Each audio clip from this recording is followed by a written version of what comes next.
1 2 3।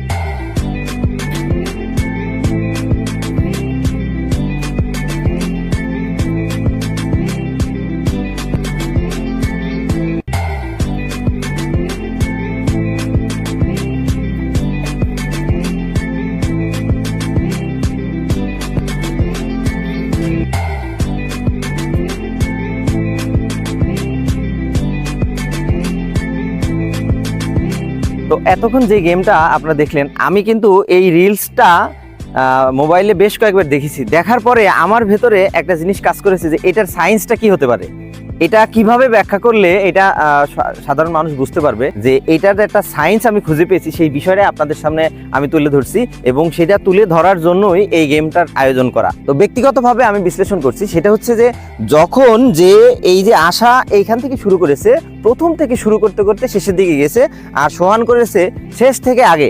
অর্থাৎ ব্রেনের যে মেকানিজম, এইটা বলার জন্য আমি এসেছি।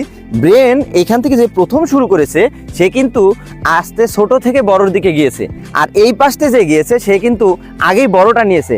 আপনার লাইফের ক্ষেত্রে সেরকম একদম সেম জিনিস। যদি আপনি যে কোনো প্রবলেম বড় আকারে ফেস করতে শিখে যান, তাহলে ছোটোখাটো জিনিসগুলো আপনার কাছে কোনো কেয়ারই হবে না। তখন ছোটোখাটো যে মামুলি ব্যাপারগুলো এটা নিমিষেই ফিনিশ হয়ে যাবে। যেমনটা ঘটেছে আশার ক্ষেত্রে এবং সোহানের ক্ষেত্রে। সোহান কিন্তু প্রথমে বড় প্রবলেমটা দেখেছে এবং বড় প্রবলেম যখন নিয়েছে, নেয়ার পরে যখন এই জায়গায় এসেছে, তখন ছোটোখাটো বিষয়গুলো কিছু মনে হয়নি। পক্ষান্তরে আশার কথা যদি বলি, আশা কিন্তু প্রথম থেকে ছোট ছোট জিনিসগুলো সব কমপ্লিট করতে করতে লাস্ট কিন্তু একটা বাকি ছিল।